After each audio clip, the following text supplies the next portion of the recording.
Gracias, buenas noches.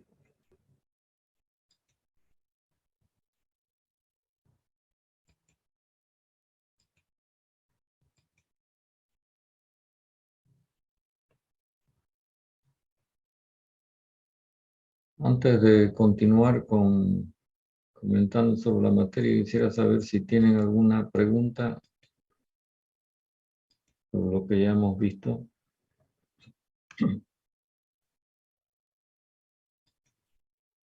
Les recuerdo que estuvimos hablando de las variables de estado, de sus diferenciales que se anotan con la letra D porque califican como diferenciales exactos. Y ya explicamos cuál es el significado de esto, ¿verdad? Buenas tardes, ingeniero. Tengo una consulta acerca de la masa. Sí. La masa siempre va a ser constante en cualquier, ¿cómo se dice? En cualquier, no equipo, como por No, ejemplo en un cilindro, o cuándo va a dejar de ser constante. no, la masa es constante si el sistema termodinámico que usted selecciona es cerrado. Supongo que ya sabe lo que es un sistema cerrado. Si el sistema es abierto, la masa no necesariamente va a ser constante. Podría ser, pero son cosas que hemos comentado cuando hicimos la clasificación de los sistemas termodinámicos en cerrados y abiertos. ¿Recuerda o no estuvo usted en la clase? Sí, Entonces, no siempre, depende del caso, la masa del sistema va a permanecer constante. Me vuelvo a repetir, sí, a ver, si este es un sistema cerrado, significa que no atraviesa ese límite que he marcado con la línea masa entrando ni saliendo. Entonces la masa que está dentro de ese espacio va a permanecer constante. Eso es un sistema cerrado. Pero puede ocurrir que el sistema, por ejemplo, intercambie masa, ya sea entrando y o saliendo. En este caso, lo más probable es que la masa del espacio que estamos encerrando cambie. O en su defecto, como caso especial, si la cantidad de masa que entra, esa flecha entrante es igual a la cantidad que sale, entonces la masa del sistema permanece constante, pero es un sistema abierto. ¿Estamos claros? sí, ingeniero. Ok. Bueno, lo que queremos hacer a continuación es algunos comentarios necesarios para recordar cosas que tienen que ver con las variables de estado, por lo menos las que conocemos hasta ahora, que son las que hemos llamado variables de estado fundamentales: presión, temperatura, volumen. Y entonces vamos a comenzar a hacer algunos comentarios, por ejemplo, en torno a la presión. Ustedes saben de que esta es una magnitud característica en los fluidos, ¿no? Es lo que se transmite en los fluidos. En cambio, a través de los sólidos se transmite la fuerza. Y por definición, usted debe recordar que la presión es el cociente entre fuerza y área. Es decir, una fuerza actuando sobre una porción de superficie, pero con una característica particular, que la fuerza es perpendicular a dicha área o a dicha superficie. Esto es lo que se llama un esfuerzo normal, porque digamos en el otro extremo hay lo que se denomina esfuerzo tangencial, en el caso de que la fuerza esté, digamos, paralela al área, ¿no? Y entonces se habla de un esfuerzo de corte. Bueno, todas estas cosas las estudian ustedes en mecánica o en alguna materia que tiene que ver con la mecánica. No sé qué materias tienen en su carrera. Bueno, yo simplemente les recuerdo esto porque lo que es importante es establecer que en los sistemas termodinámicos que usted va a analizar, que contienen sustancia en estado de fluido, me refiero al líquido y o gas o vapor, la presión es consecuencia de dos fenómenos concretos. Un primer fenómeno que es la agitación molecular, teniendo en cuenta que las moléculas están moviéndose y entonces chocan entre sí, chocan con la superficie que limita el recorrido de las moléculas y las paredes del recipiente que las contiene. Eso provoca un efecto de fuerza y finalmente presión. Y el otro fenómeno importante a tomar en consideración es el peso. A ver si podemos captar esto. Supongamos que yo tenga este recipiente que contiene un fluido. Entonces, si este recipiente es hermético, podemos considerar que el espacio que ocupa el fluido contenido en dicho recipiente lo consideramos como un sistema termodinámico cerrado. Esto viene a colación de lo que me preguntaron recién. Bueno, la idea es que si se coloca un medidor de presión, por ejemplo, que puede ser colocado en esta posición, usted tiene inmediatamente una lectura de presión, P, ¿cierto? ¿A qué se debe esa lectura de presión? Ya estamos diciendo que en primera instancia a un fenómeno debido al movimiento de las moléculas, lo que llamamos agitación molecular. Debe recordar usted que si se calienta el contenido de este recipiente, inmediatamente usted va a notar como efecto un incremento de presión. Y esto es porque lo que está provocando es mayor agitación de las moléculas dentro del sistema. Eso por una parte. Ahora, yo les pregunto, si el medidor de presión lo colocáramos acá en el fondo, ¿qué lectura tendríamos? ¿El mismo valor P que tenemos arriba en la cabeza o no? Pregunto. Serían diferentes, ingeniero. ¿Cómo? Repítalo, por favor. Serían diferentes. Diferentes. ¿Por qué razón? Efectivamente, son diferentes si uno habla, digamos, en términos muy estrictos. ¿Pero por qué razón? Y acá viene entonces a ejercer su influencia este Pues, fenómeno que se llama peso. ¿A qué se debe el peso? No el peso boliviano, no, el peso mecánico.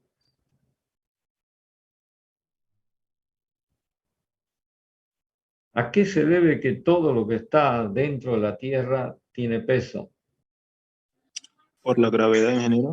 La La gravedad, gravedad. ingeniero. Es un problema debido a la gravedad. Entonces, mire, si la agitación molecular está provocando este valor de presión, en el medidor del fondo tendríamos un valor de presión P' superior porque adicionalmente a la agitación molecular ahora interviene el efecto que provoca esta fuerza que se llama peso. Ahora, ocurre que si el contenido fuera gas, el peso no tiene mayor relevancia, ¿no? Sobre todo si el recipiente no tiene una altura, digamos, extrema, ¿no?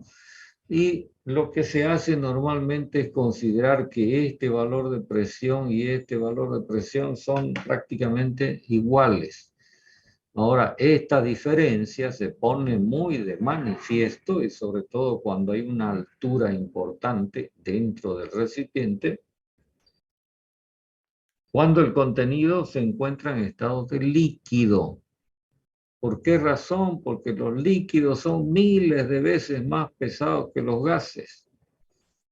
¿Lo ve? Esto lo va a poder comprobar usted cuando mire de una manera, digamos, minuciosa los valores que están consignados en las tablas. Por ejemplo, las tablas donde están consignadas las propiedades del agua. Y entonces va a darse cuenta de lo que yo le estoy diciendo. Entonces, en el caso de que el fluido sea líquido, hay que tener cuidado con la altura, porque si esta es importante, repito, entonces eso va a provocar una diferencia de presión que también va a ser importante. Ahora, en muchos problemas es posible que acá el contenido de este recipiente sea todo líquido y vamos a asumir de que la presión es igual en todas partes porque la altura no es de gran magnitud. ¿Comprende lo que digo? Es decir, que en la mayoría de los casos vamos a asumir en este tipo, digamos, de sistema termodinámico que la presión aquí, acá, acá, acá, acá, en cualquier sitio tiene el mismo valor. Es decir, es uniforme u homogénea. Esta es una consideración que normalmente se hace. Pero es importante que usted tome cuidado con esta cuestión de que no solamente interviene la agitación molecular, sino sobre todo el peso en el caso de que el fluido se encuentre en estado líquido. ¿Está claro lo que estoy diciendo? Ingeniero, entonces lo que nos dice es que cuando hablamos del líquido, la presión en distintos puntos en el lado vertical van a ser diferentes, pero si hablamos en gases, así sea en forma vertical, la presión va a ser igual. Prácticamente. ¿Por qué? Porque los gases tienen poco peso. ¿No ves?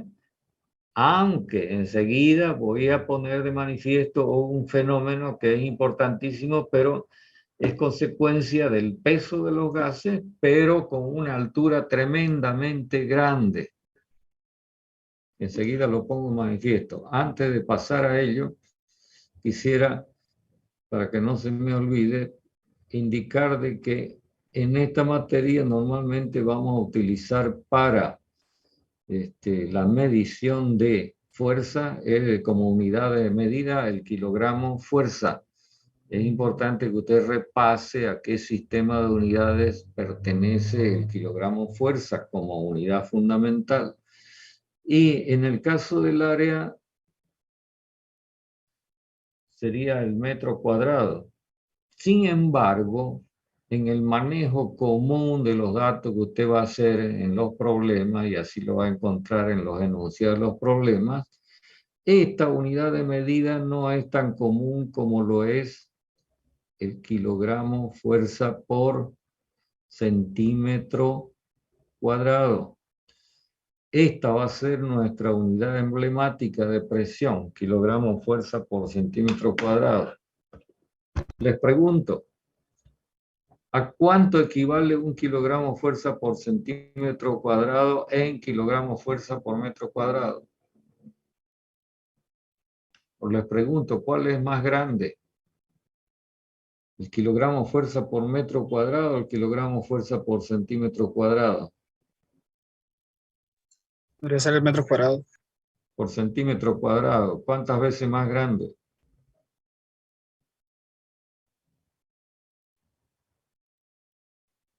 Simplemente le estoy pidiendo cómo haría usted la conversión de unidades para pasar de kilogramo fuerza por centímetro cuadrado a kilogramo fuerza por metro cuadrado. ¿Por cuánto hay que multiplicar? Porque me está diciendo que es más grande, pues, ¿no? Y eso va a ser una constante de conversión de unidades que va a aparecer, porque al final vamos a tener que transformar los centímetros cuadrados a metros cuadrados. Entonces, ¿por cuánto hay que multiplicar? Ingeniero, un kilogramo fuerza sobre centímetro cuadrado es igual a 10.000 kilogramos fuerza por metro Ya, cuadrado. le acabo de anotar ahí, ese es el factor de conversión, 10 a la cuarta, ¿no? Entonces, usted multiplica la segunda unidad por 10 a la cuarta para obtener la primera o viceversa. ¿Ok? Y simplemente lo menciono para que usted lo tenga en consideración, porque por ahí se encuentra con algún texto que todavía no tiene traducción de unidades y resulta que viene de el idioma original, digamos, que es el inglés. Entonces, usted se encuentra con esta unidad de presión. ¿Cómo se llama esto? Por supuesto, si usted lo deletrea, me va a decir PSI, pues, ¿no? ¿Pero qué es esto? Es una unidad inglesa de presión. ¿Pero en qué está expresado esto? ¿Sabe o no sabe? No, ingeniero.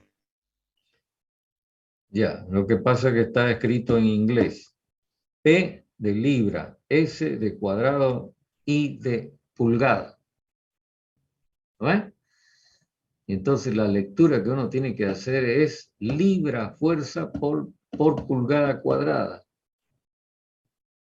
Y sería bueno, no le va a hacer daño, si usted busca cuál es el factor de conversión entre el kilogramo fuerza por centímetro cuadrado y el PSI, o viceversa, ¿no? Bueno, estas son cosas que ustedes probablemente las hubieran visto en su materia de física, donde estudiaron hidrostática, hidrodinámica, y con seguridad tendrían que haberlo visto. Bueno, entonces es cuestión de que usted agarre su apunte y repase un poco. Ok, ahora, hablando del valor de presión, resulta que si yo no tuviera nada acá dentro de este recipiente, es decir, aquí, estuviera con vacío absoluto, ¿cuánto sería la presión?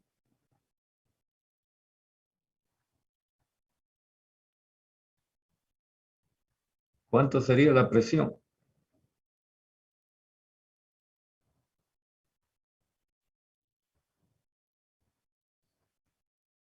Fíjese, lo que estoy planteando es que dentro de ese recipiente no existe ni una sola molécula de nada.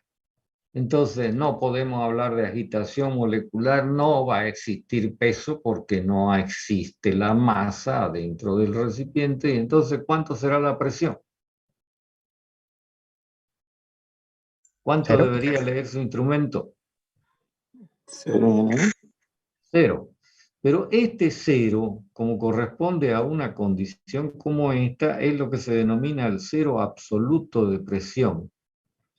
Lo que quiere decir que este es el mínimo valor de presión que se pueda concebir. Todos los demás, absolutamente todos los demás valores de presión tienen que ser superiores a este valor cero absoluto. Entonces, si yo construyera una escala de presiones, lo lógico sería que comience esta escala con el valor cero absoluto, pues no. Y todos los valores de presión que pudiera medir se van a encontrar por acá y con el mismo signo, siempre, ¿no? ¿Se da cuenta? Es decir, por debajo de este cero no existe ningún valor. Entonces, lo que yo estoy planteando es la existencia de una escala absoluta de presiones. Y esto es interesante porque el cero absoluto es un valor que no se mueve, siempre va a estar ahí con ese mismo valor, digamos, cero, ¿no? Por lo tanto, usarlo como referencia para cualquier especificación de presión es tremendamente importante.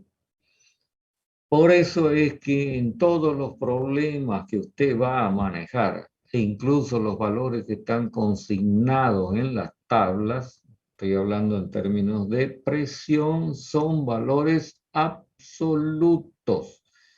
Es decir, son valores definidos a partir de este cero que estamos indicando acá, que corresponde a una ausencia total de masa. ¿Comprenden lo que les digo? Sí, ingeniero. A ver, enseguida vamos a tratar de aclarar Sí, un ingeniero. poquito más. Resulta que para medir presión existen distintos instrumentos, ¿verdad? A ver, ¿alguien me puede recordar qué instrumentos medidores de presión han conocido ustedes? Y El seguramente... ¿Cómo? Manómetro. manómetro. Medidor de presión. Básicamente hay dos tipos. Hay dos tipos de barómetro. instrumentos. ¿Cuál? El barómetro. El barómetro.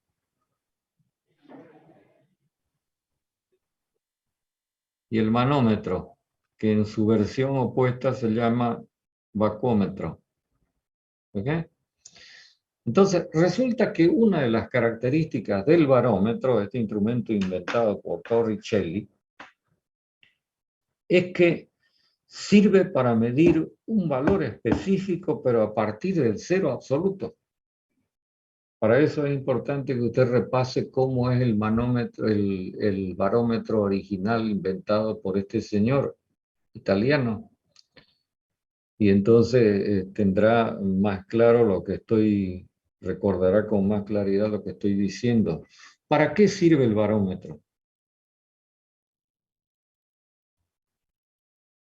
Tiene un uso específico, ya lo acabamos de decir. Medir la presión. Sí, es para medir presión, pero ¿qué presión? Para medir la presión atmosférica. Para medir la presión atmosférica. ¿Y a qué se debe la presión atmosférica? Al peso del aire. El peso de la columna de aire o de atmósfera que está sobre nosotros, ¿no? Sobre la superficie de la Tierra o sobre el sitio donde se haga la medición. Como este valor se mide a partir del cero absoluto, entonces por acá podríamos ubicar, fíjese en la escala de presión que yo estoy marcando a la derecha, el valor de la presión atmosférica. Quiere decir que por acá, afuera del sistema, con el barómetro yo podría determinar cuánto es la presión atmosférica, ¿no? ¿Está claro? Suponiendo que el recipiente está inmerso en el medio ambiente. Pero en el interior yo tengo este valor P, que también lo quiero medir en términos absolutos. Y entonces se me puede presentar esta doble situación, que el valor P sea un valor superior a la presión atmosférica. ¿Lo ve? O que el valor P, y acá voy a eliminar esto, sea un valor menor que la presión atmosférica.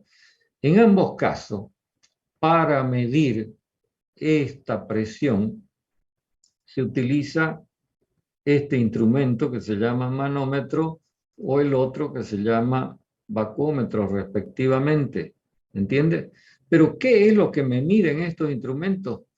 Pues lo que hacen es comparar este valor de P con la presión atmosférica. Quiere decir que el instrumento me dice cuánto es este valor. Llamémosle P sub E. Es decir, me dice qué valor tiene la presión por encima de la presión atmosférica. Pero no es eso lo que a mí me interesa, ¿no? Que es lo que me está informando el instrumento, ¿me entiende? Esto es lo que se llama presión efectiva o presión manométrica. Lo que me interesa es este valor P, pero inmediatamente yo puedo notar que P va a ser igual a la presión atmosférica más la lectura que me dé el instrumento, que es este valor que estoy anotando como P sub E. Entonces, hay que tener cuidado con el manejo de la información. De repente por ahí se le dice, ¿sabe? El instrumento de medición de presión está arrojando un valor de tanto. Es decir, en realidad lo que se le está diciendo es cuánto vale esto.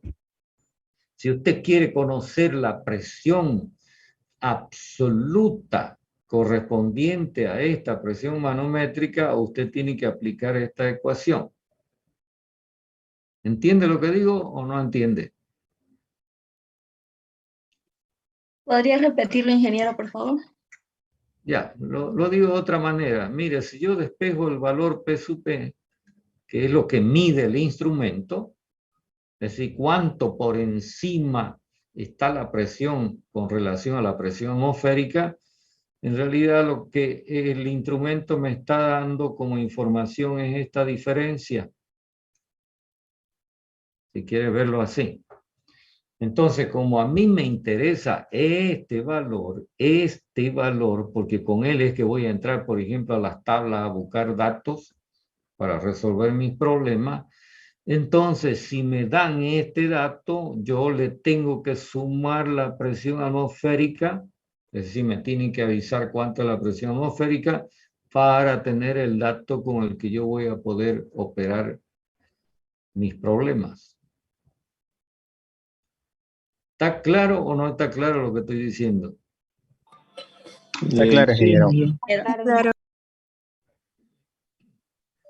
En el caso de que la presión sea medida con un vacuómetro, es decir, este valor corresponde, digamos, al valor absoluto, lo que mide el vacuómetro es esta diferencia entre la presión atmosférica y la presión absoluta del sistema. Esto es lo que estamos llamando presión de vacío. ¿Lo ven? Entonces, si yo quiero este valor, que es el valor absoluto, ¿qué tengo que hacer? ¿Qué tengo que hacer?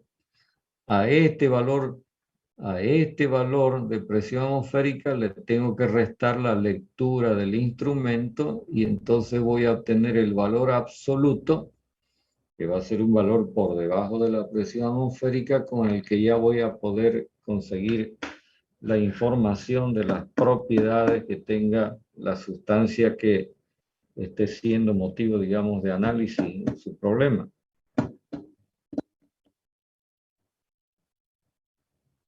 Bueno, todo esto ya lo tenían que haber visto ustedes en alguna de sus materias de física. De todas formas, vale la pena recordarlo para que usted tome mucho cuidado de la lectura del enunciado de los problemas que en el futuro va a tener que resolver. Normalmente se dice el valor de la presión es tanto y si no se hace ninguna aclaración, usted la asume como valor absoluto. Salvo que se le diga, ¿sabe qué? La presión efectiva o manométrica es tanto o la presión de vacío es tanto y usted tiene que hacer la conversión que estamos explicando. ¿Estamos? Sí, ingeniero. Ok. Bueno, no sé qué más podemos hablar de la presión o recordar de la presión. Creo que con esto estamos ya con suficiente recordatorio. Lo demás es cuestión de que usted lo repase detenidamente sus apuntes, pues las materias que ya hizo antes. Entonces voy a borrar porque quiero hacer también algunos comentarios sobre la temperatura.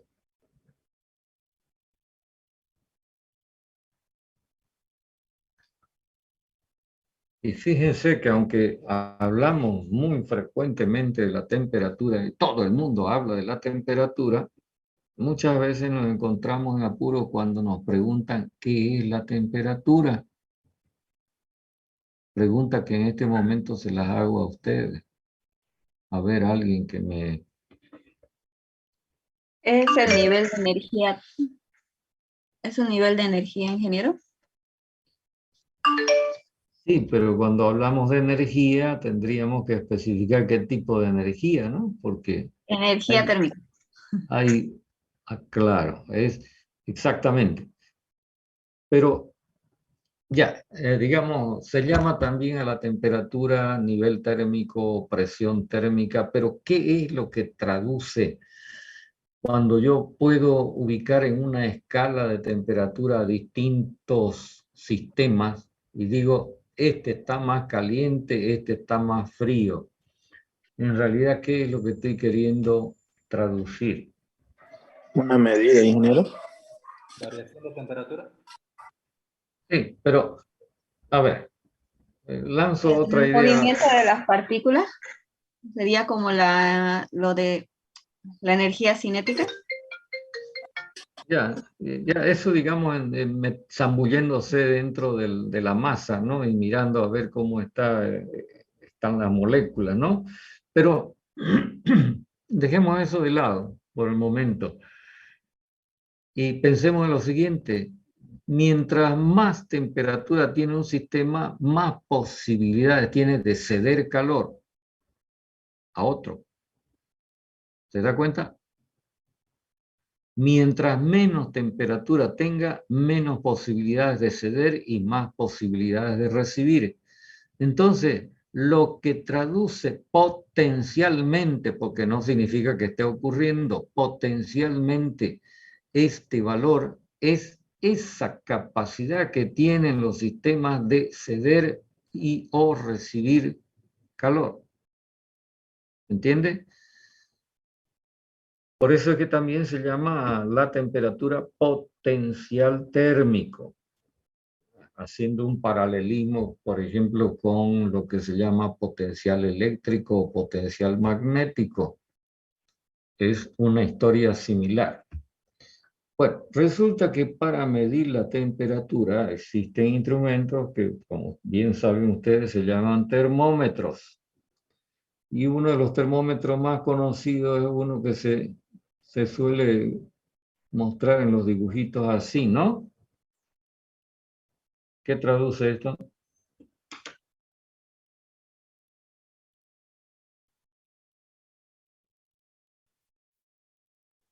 ¿Qué estoy simbolizando con esa línea y ese puntito más oscurecido?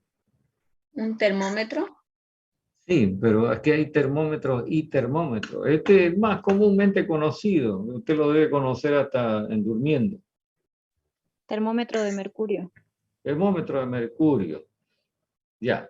Entonces, se llama así porque utiliza esta sustancia, mercurio, como sensor, ¿no? Para la medición de este potencial. Y más específicamente lo que hace es aprovechar el cambio de volumen que experimenta el mercurio, ¿no? Dentro de un tubo capilar, que es lo que marcamos con línea, una vez que se ha cargado el mercurio dentro de este dispositivo. Y la carga de mercurio va ubicada normalmente acá, en este sitio que estoy repintando, que se llama bulbo. Es el depósito de mercurio. Entonces, cuando se quiere medir la temperatura, lo que se hace es poner el bulbo en contacto con el sistema y esperar, ¿no? Que el mercurio experimente los cambios que tenga que experimentar hasta que en algún momento la columna de mercurio en el tubo capilar se detenga. Y entonces se establece algo que es requisito para poder informar acerca de las variables de estado, en este caso la temperatura. ¿Qué condición es esa? De equilibrio, ingeniero. Equilibrio térmico, sí señor. Debemos recordar que acá, para poder informar a través de una medición sobre las variables de estado, por lo menos las fundamentales, que son las que se pueden medir, es necesario que el sistema se encuentre en equilibrio con el medio que lo rodea. En este caso, el sistema versus el termómetro, ¿no? En relación con la temperatura, antes que me vaya a olvidar, es importante que usted tome nota de que existe una ley en la termodinámica que se conoce con el nombre de ley cero. Tome nota porque usted va a buscar información para entender qué significa la ley cero y por qué es importante. ¿Está claro? Bueno, Sí, resulta que este termómetro de mercurio tiene dos niveles que son sobresalientes, ¿no? Supongo que usted lo habrá notado. El termómetro que usa en el laboratorio tiene un nivel 0 y un nivel 100. ¿Cuál es el significado de esto?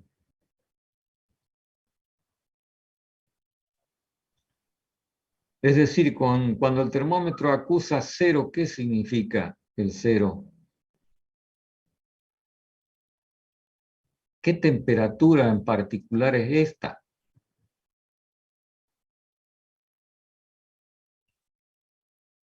grados centígrados.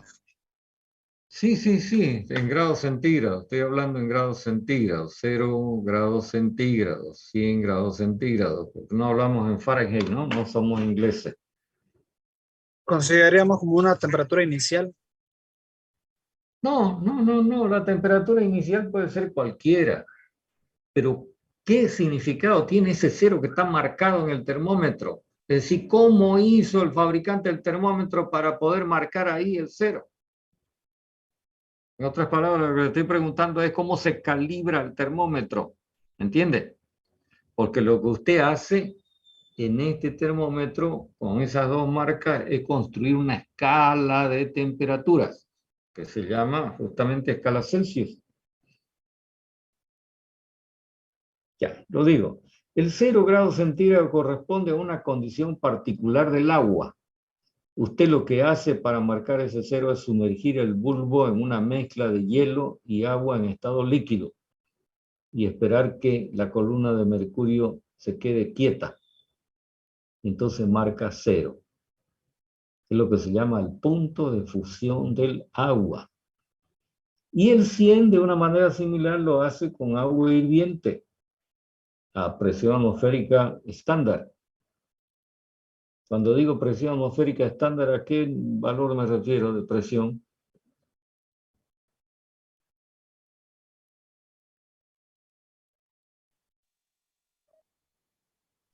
¿Una atmósfera? Es decir, en otras palabras, ¿a qué temperatura hierve el agua a presión atmosférica estándar? A 100 grados. A 100 grados centígrados. Entonces marca el 100 en el termómetro, ¿ves? Estoy especificando la presión porque después vamos a ver que si se modifica la presión atmosférica, también se modifican estos puntos de referencia, ¿no? Entonces, para que estos puntos no sean caóticos, hay que especificar la presión. Si no, una vez nos encontramos con un nivel y otra vez nos encontraremos con otro nivel, pues no, si no especificamos. Bueno, la cuestión es que lo primero que usted tiene que darse cuenta es que esta escala de temperatura está definida en relación con una sustancia que es el agua y con unas condiciones particulares de esa sustancia. Ahora le pregunto, ¿hay valores de presión de temperatura Celsius por debajo de 0 o no? ¿Sería el punto de congelación? Hay, claro, cuando ya se entra en la etapa de congelación del agua, pues no. Entonces,